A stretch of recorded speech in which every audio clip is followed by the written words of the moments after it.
Here it is, the Volvo 850. This is probably one of the most anticipated slot cars in as long as I can remember. It is awesome. I used to watch these things race in real life around my local track, Brands Hatch, when I was younger, and yeah, they're just phenomenal. I've seen quite a few people do some tuning on this. They've done everything from grinding the body post to drop the body down, various other things. There's things we could do with this. We could add some weight, we could change the guide, axles, wheels, that kind of thing. But this time around, I'm not going to bother. We're just going to go straight in for this. This is Amato's 3D chassis, built specifically for this car, turned around in record time. And given this car is all a one-piece body, bumpers and everything all integrated with that, a reasonably flat interior tray. There's a couple of bits need cutting off, but other than that, it's pretty much ready to go.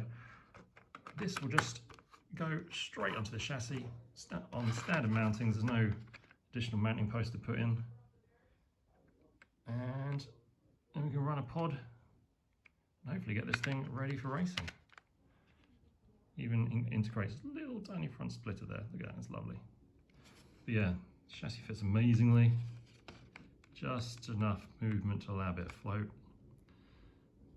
A couple little details like the exhaust still on there. So yeah, hopefully this would be a nice way getting the body drop down, getting some performance parts underneath, and getting this into being a nice performing slot car. So hopefully I've got enough bits to build this, because I haven't done a pendle order or slot car parts order from anywhere in a while. So we're raiding the bits box and see if I've got enough to build this up, because I'd really like to get this together and sling some laps around the club track next time we go there on Monday. So let's see what I can find. Just a quick tour around the chassis before we build it. You can see it's lovely and flat, got the detail at the back, the exhaust and everything. It does also incorporate holders, so if you want to keep the stock lights, you can just transfer them straight over and clip them into here, which is lovely. And like I said, it uses the existing body posts, so there's no new mounts you got to stick on, no anything like that. This should be just a direct replacement, provided we can get the clearance on that interior tray. Shouldn't have any problem. In order to make sure I do, I'm going to use a flat 6, and a slotted flat 6 motor in here, because the stock motor, although it's got this little clearance channel here, it does sit right up. You can see these little indents here where it's pushing on this interior tray. Also, there was a little capacitor between these two posts. Most Scalextric cars come with those as standard. And to get the clearance, that was bent down this way. Now both this one and someone else at the club who had one of these, both of them had an issue with making noise, and it was because that little capacitor was fouling on the gears here, where it had been pushed down once the body was screwed on. So if your Volvo is making a whining noise as it goes around, that's probably the problem. So all I did was cut that out, because I'm not running digital, I don't really need to worry about interference and this, that and the other, so I'm just gonna wire it straight up. And anyway, we're doing away with that for now anyway, so it doesn't really matter, but it got it running at the time. But yeah, if yours is making noise, that's probably the culprit. Right, time for these little supports to go.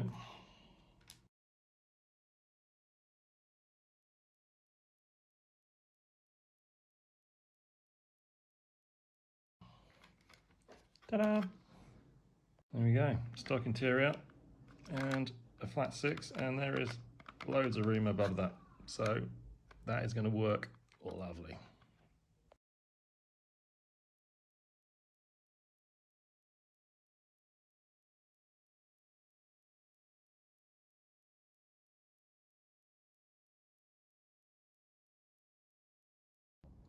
So I brought the Volvo down to the club track to see how it runs. It's got its stock chassis on at the moment. We'll do some laps with that, and then we'll try this new shiny modded one. Give it a fighting chance. I have put some slightly softer, thinner braid on the front, and we do have some AS25 tyres on the rear. Magnet is out. Other than that, it is pretty much completely stock. So let's put it on the track and see how she goes.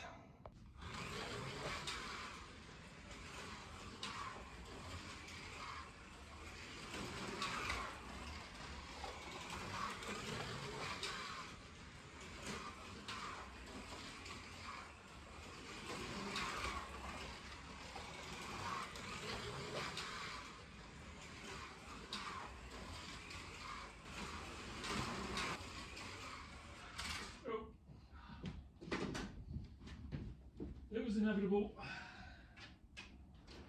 We're getting fairly reasonable times though.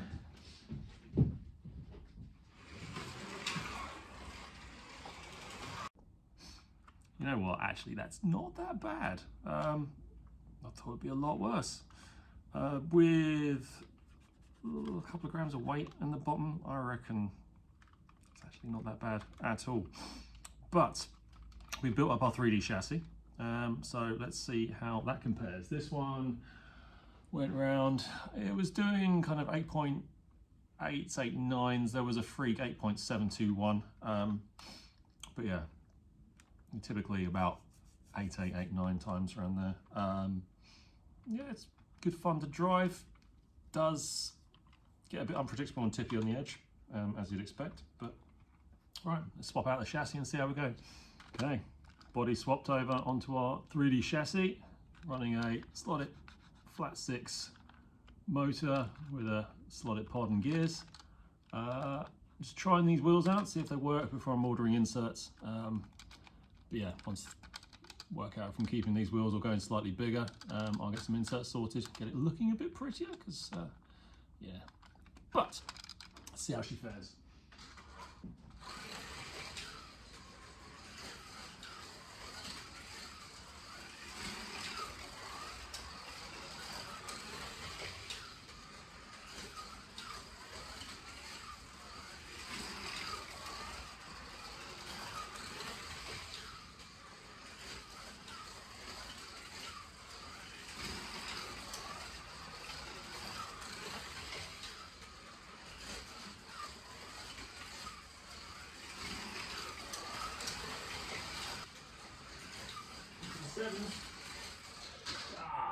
Pushing too hard.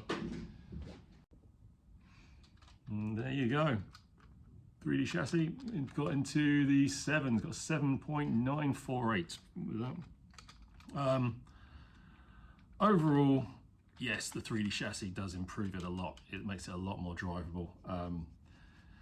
The main difference is it becomes more predictable. With the original chassis, it's actually not terrible, but it's hard to work out where the limit is. It'll suddenly just go. Not to say that it doesn't come out of the slot with this chassis, it's still very narrow. So you push it, it will still roll over, but you can generally kind of find the limit and keep it there. I came off a couple of times then just because I was really trying to push to see if I could get it into the 7s, which it did. So yeah, but friggin' love this car.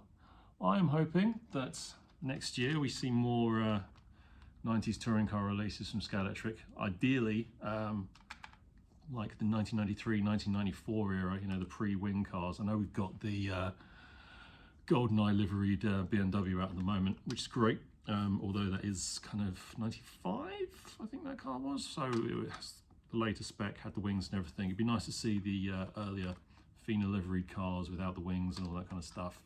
I'd love to see a Mark 1 Mondeo. Quite a few people would like to see a Cavalier. No one's ever done one of them before. That'd be a brave move, wouldn't it? Lagunas and all that. So hopefully, off the back of the success story that this was and how popular this was, that Scalextric will be enthusiastic to get a few more of this era of car out. Because you know, I can run it with the we've got the early 90s release touring cars that they had, but compared to the tooling and the detail that they've got on these modern ones, the old ones, they just look a bit crap. So yeah, well, there you go. I think that is an absolute winner.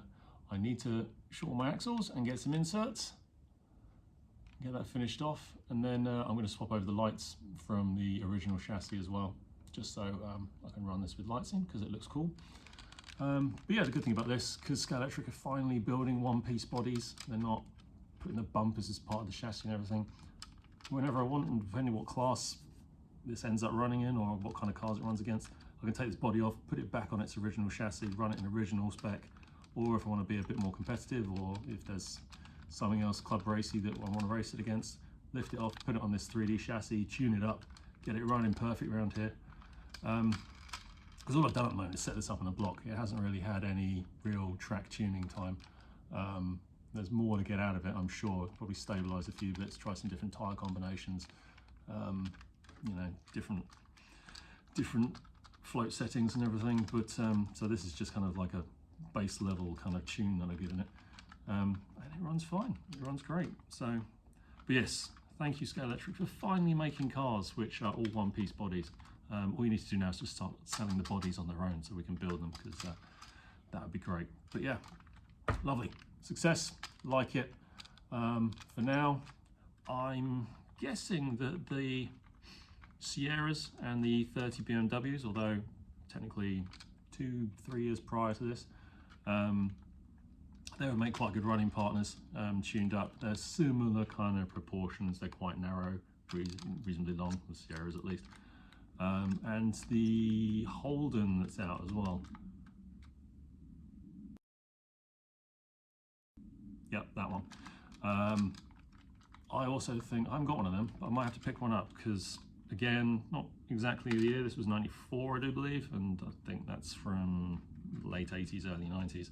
So, but again, proportion wise, it should match this. So if you want to get kind of fleet of touring cars that are out at the moment, they'll probably be your best bets. But for now, we just have to wait and see what else Scalextric come up with, and what else we can find to run with this. But I'm going to have a bit more fun, run it around a bit more, enjoy the 90s nostalgia that, yeah, 12-year-old me would have absolutely adored. Scalextric cars of this. Who'd have thought it? You know, this is amazing. So yeah, cool. Very, very happy. Very happy indeed. So, yeah, those wheels look awful. I'm sorry, I will be sorting it out. Inserts are coming, don't worry. But now, let's have some more fun.